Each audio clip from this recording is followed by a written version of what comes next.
Be loud. How do I get started here? That was the big question. I didn't know anyone except for other students, and I had zero clue how to get closer to my dream of being on Broadway. All I knew was what had worked in Omaha. Maybe if I just did that again, I could find success here. I mean, New York was basically just a bigger Omaha, right? I really had no choice but to try. I was convinced that a life on stage was my destiny. I've been a shameless entertainer ever since I was a little kid.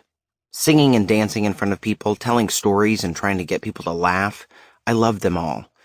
But I didn't have a word for my need to perform then. Actor wasn't a part of my vocabulary yet. Remember that game MASH you played as a kid? The one where you would write down different visions of your future, your job, your spouse, your car, and then you would continuously draw a spiral until someone said stop? At which point you'd use some nonsensical child logic to figure out which future would come true? I never said actor in that game. I usually said doctor or news anchor. For what it's worth, I always said Michelle Pfeiffer or Lisa Whelchel for my wife, and I also said Lamborghini for my car, even though I really had no clue what that was.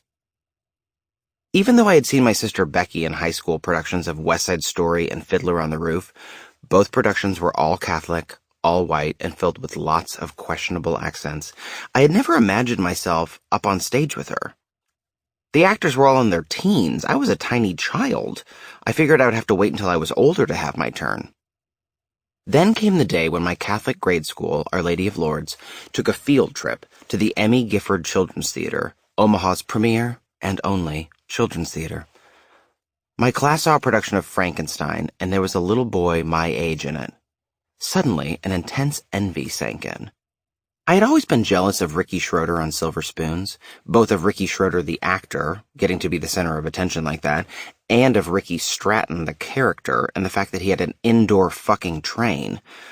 But that life seemed insanely out of reach. I couldn't even begin to imagine what it would take to be the star of a television show or where to buy that kind of train. But who in the hell was this kid on stage at the Emmy Gifford? If there was going to be an Omaha Ricky, it was going to be me. My parents regularly attended shows at our local community theater and both dinner theaters in town, so I figured my mom might know how I could break into the Omaha theater scene. I asked her how that kid got to be in that show, and she told me that the theater held tryouts and listed them in the Omaha World Herald's Living section. It is still called the Living section to this day. I started scouring the Sunday paper for these tryouts and was regularly disappointed by the results. A community theater production of Who's Afraid of Virginia Woolf. I had never heard of it, but there should be a child in that, right? No such luck. The following week, tryouts for One Flew Over the Cuckoo's Nest. Surely, that was a children's show. Nope. But then, after weeks of looking, I found it. Oliver. It was the jackpot of children's shows. It was basically all children, and boy children at that. Maybe I could just sign up for this one. There couldn't be that many boys who wanted to do theater. This was my chance to be Ricky. I told my mother the good news. After reading the requirements in the ad, she explained that I would need to sing for the audition, and I would need to bring something called sheet music for the piano player. Okay. I went to our piano, which no one in the house played, and riffled through the piano bench, where, for some reason, we had a lot of sheet music. I think my mother hoped that just by having it in the house, some musical ability might seep into our brains. We had the hits of Barry Manilow. I considered Copacabana, but it didn't seem quite right for an orphan. The theme from Ice Castles? Solid choice. But would it be as effective without the ice skates? And then I found it. Shoved in the bottom of the bench, Getting to Know You from The King and I. It was perfect. They didn't know me. I was introducing myself to them. Slam dunk. My dad had shown me the movie years before, and I had completely fallen in love with it. I thought Deborah Carr was the most beautiful woman I had ever seen, and I got a funny feeling down there when Yul Brynner dragged her around the dance floor without a shirt on. This was it. This was going to be my song, and I was going to be an Oliver at the Emmy Gifford Children's Theater. I told my mother, and she agreed to take me to the audition. I'm sure she was thrilled that I was showing interest in anything besides watching hours of TV all day and telling her how bored I was. I practiced my song again and again alone in the bathroom when I was certain no one could hear me. I thought it would be perfectly okay to perform it with accompaniment for the first time at the tryout itself. Later that week, we drove to the theater, and much to my horror, it was packed with little boys who also wanted to be an Oliver. They all knew each other and were laughing and talking. They all had better hair. They were all carrying binders filled with their sheet music. I, on the other hand, had brought along the entire "You Play the Hits of the King and I" book. Stupid, Andy, stupid, I thought. As we walked in, a woman handed me a form with all sorts of information to fill in. Age, height, weight, hair color, eye color, and at the bottom, a large space to write in, past experience. I panicked. Do I write down my recreation of Grease 2 in my garage? The lip-synced A Boy Like That my sister Natalie and I did in our living room when no one else was home? All of a sudden, those didn't seem like legitimate productions. Did I have any experience to share? Sensing my agita, my mother said, "You can leave it blank. That's okay." I refused to listen to her. I can't leave it blank. I must have some experience. I racked my brain. What the hell was that show I had to do in the first grade called? It was for an assembly or something? Something about birds or, I don't know, insects? I quickly wrote down, "The birds and the flowers and the bees." My mother frowned. What the hell is that? It's the show we did in Sister Idalia's class 3 years ago. It is? She asked doubtfully. Damn it, Mother. Just go with me here. Are you sure, Andy? Yes, I said. Okay, then. I handed in my slightly false resume, and the woman at the check-in table said that we could have a seat in the theater. As we walked in, the gravity of the situation hit me. All the other boys would be watching my audition, and there were hundreds of them. Okay, there were probably 50, but they might as well have filled a stadium. We sat down, and my mother, picking up on my terror, said, "Are you sure you want to do this?" "Yes," I shot back. What I meant was, "Fuck no," but the words came out wrong. We settled in and watched little boy after little boy get on stage and belt out song after song. They all seemed amazing. Where in God's name were these children coming from? Why could everyone sing? No one sang in my grade school. I mean, we did in church, but that didn't count. These kids were singing like they were on Star Search. I was beginning to think that maybe my mother and I should just slip out the back, and then they said it. "Andy Rannells, you are next." I stood up. "Be loud," was my mother's final bit of advice. I walked onto the stage and gave the piano player my music. I remember very little about the 30 seconds of singing that followed, except that I had the feeling it wasn't going well, and that I couldn't quite produce sound. I could barely hear myself over the piano. I finished and grabbed my music and practically ran off the stage. I could feel that my face was red and hot and I wanted to cry immediately. When I got to my mother, she said, "I couldn't hear you." We got into our Dodge Caravan and she softened. "That was very brave, Andy. I'm proud of you." I was devastated. I didn't want to be brave. I wanted to be Oliver. She tried to be helpful. You know, they teach classes at the Emmy Gifford Theater, too. Maybe that would be a good way to get started. Classes? I don't want to take classes. I want to be rewarded for my natural star power. But I knew my mom was right. I needed help. This was going to be hard. Needless to say, I did not get cast in Oliver. However, I got a glimmer of a feeling while on that stage. Even though standing up there had not gone well, as terrifying as it was, it felt oddly familiar. I wasn't fully comfortable, but I knew I could be. I wanted to stay longer. And there was something else. The smell of the stage. It was dust and wood and something vaguely chemical that was instantly comforting. It was like I remembered that smell even though I was certain I had never smelled it before. After a few weeks passed, I decided my mother was right. Classes would be the way to go. I asked her to sign me up, and she did. I started going every Saturday, and eventually I got more and more confident. I liked it. I felt good there. I was finding out what my interests really were, and I was finally feeling like I had a thing. My brother had sports, my sisters had dance classes, I had theater. A year later, there was another audition. This time, it was for the Snow Queen. I only knew the story from Shelley Duvall's fairy tale theater on TV, and honestly, Lee Remick scared the hell out of me, so it was not my favorite. But this was a chance to redeem myself. I asked my mom if I could audition, and once again she said yes. This time there was no singing, which was a relief. The day of the audition came, and I was ready to get back on that stage. I was 11 years old, and I had overcome whatever PTSD had remained from Oliver. There was just one problem. My mother forgot about the audition and was at a dance class with my youngest sister, Natalie. My father was out with my brother, Dan. My sister, Julie, was off being a candy striper, or at least hanging out at a hospital for some reason. My older sister, Becky, was off doing whatever college kids did during the day when they were stuck living at home. I was alone in our house, losing my goddamn mind. This was supposed to be my comeback, and I was being foiled by everyone else's schedule.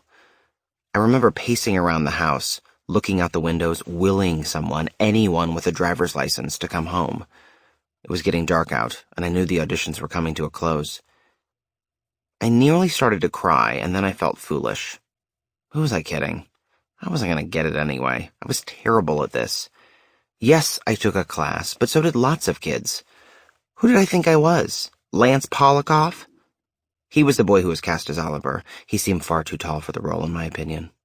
Forget it, I thought. I give up. I turned on head of the class and decided to call it a night. Just then, Becky came home. She could tell something was off about me and asked what was wrong. I didn't want to get into it, but I slowly told her about the audition. There must have been alarm or sadness in my voice, because she said, "Let's go." Really? Yes, let's hurry. I couldn't believe it. Before I had time to think about it, we were in her Monte Carlo speeding to the theater. We ran in and I asked if it was too late to try out. The woman at the desk said they were just finishing up. "But he can still go, right?" Becky asked. The woman looked at her watch. "I guess so, but you'll have to go right now. Here's the scene." This was happening. I took the scene and quickly read it as I walked into the theater. There was no one in there except the director, a seemingly old man who was, in actuality, probably 30. He was standing at the foot of the stage, straightening up papers when he saw me. "One more? Okay, then, come on up." I got up on stage, too shocked to be nervous. "What's your name?" the director asked. My mother's "I couldn't hear you" came back to haunt me, and I would be damned if I made the same mistake again. "Andy Rannells," I yelled, even though he was 4 feet away from me. He smiled at me. "Okay, let's read the scene. You'll be Noah, I'll be Greta." I was standing on stage. There was light on my face, and I could smell that smell again. This is it.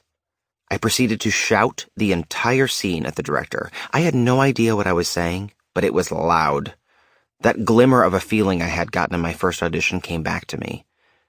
But this time stronger and clearer. I felt in control.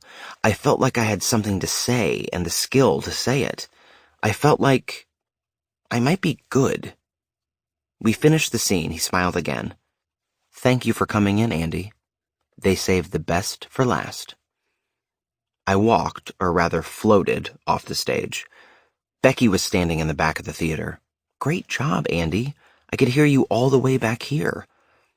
I didn't have the words to tell Becky thank you, so I just hugged her and tried not to cry. I didn't care about getting in the show anymore. I just wanted a chance to redeem myself, and I did. But you know what? I did get that show. I was cast in my first real Emmy Gifford Children's Theater production. I was not cast as Noah, the lead, nor was I given a single line. Instead, I was essentially an extra who ran across the stage a couple times. But I was living my dream. I continued to take classes. There were dialects from around the world, basic stage combat, and my favorite, scenes from Crimes of the Heart, ages 9 to 14. I took them all, and I loved them all. And there were more shows, too. I played the pivotal role of Lurvy, the farmhand, in Charlotte's Web. I was a very tall Oompa Loompa in Charlie and the Chocolate Factory.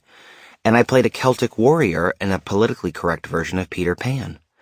The theater knew they shouldn't have Indians as scripted, so they changed it to Celtic warriors. It was the year Braveheart came out. Celts were all the rage. Soon I found myself outgrowing children's theater, and I wanted more. I wanted dinner theater. Dinner theater may have fallen out of fashion in most parts of the country by the early 90s, but not in Nebraska. It was still very popular and a real date night destination for many couples, including my parents. They would go a few times a year, getting all dressed up and then coming home late at night, smelling of booze and cigarette smoke. It all seemed so glamorous. There were several in town, and I felt certain that I was ready to graduate to this next level. I got my chance at the Firehouse Dinner Theater in a production of On Golden Pond. The Firehouse Dinner Theater was especially swanky. They served grasshoppers, and you got to keep the glass they came in. There was only one kid in that show, a character named Billy, and I got the part. He was Jane Fonda's bratty stepson in the movie, and I made the bold choice to copy Doug McKeon's performance exactly. It worked. I was a hit. A few months later, I won the Omaha Theater Arts Guild Award for Best Youth Actor. See you later, Children's Theater, I thought. I'm on my way to the top. I continued to work my way through the Omaha theater scene, and by the time I reached my senior year of high school, I had been in a production at nearly every theater in town. I would set my sights on a place and will myself into one of their shows. It worked every time. Except for a production of Marvin's Room at the Omaha Community Playhouse. Josh Perillo got the part of Hank. To my eye, he seemed far too old for the role. So when I arrived in New York, I was hopeful that my Omaha theater formula would work. But how did one find out about auditions for Broadway shows? Was there a section in the New York Times? I couldn't find auditions or the living section in any paper.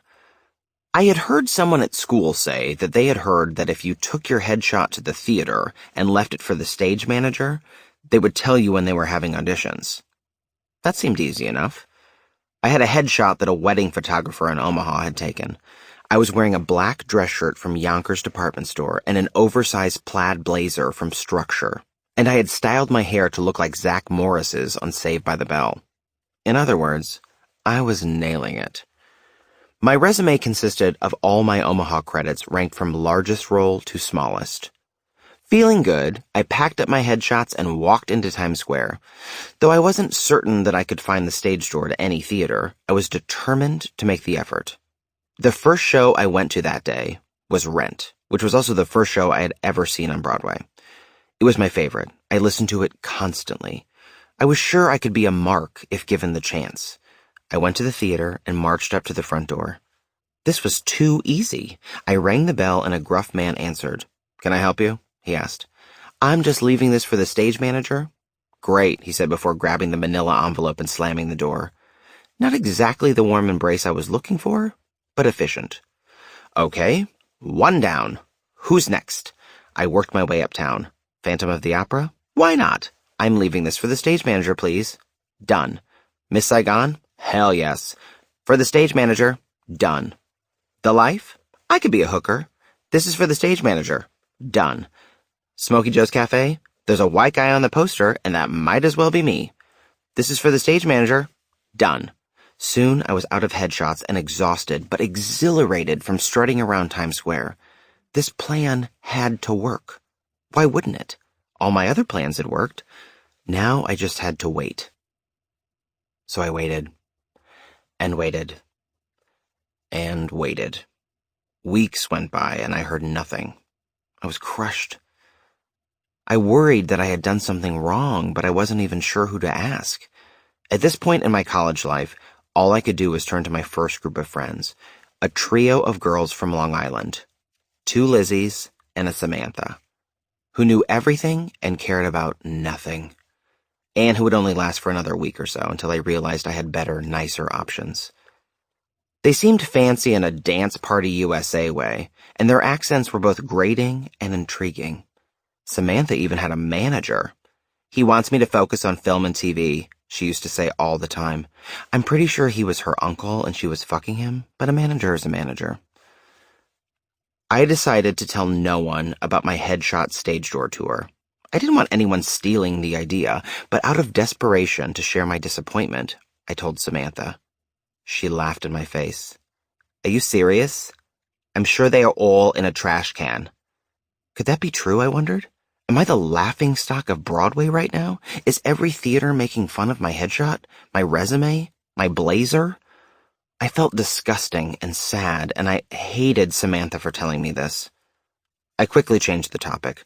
Our friendship would only last a few more days. I stopped speaking to her entirely when she told me I was too gay to be on Dawson's Creek. Then one night, I came home from class, and I had a message on my answering machine from my mother in Omaha.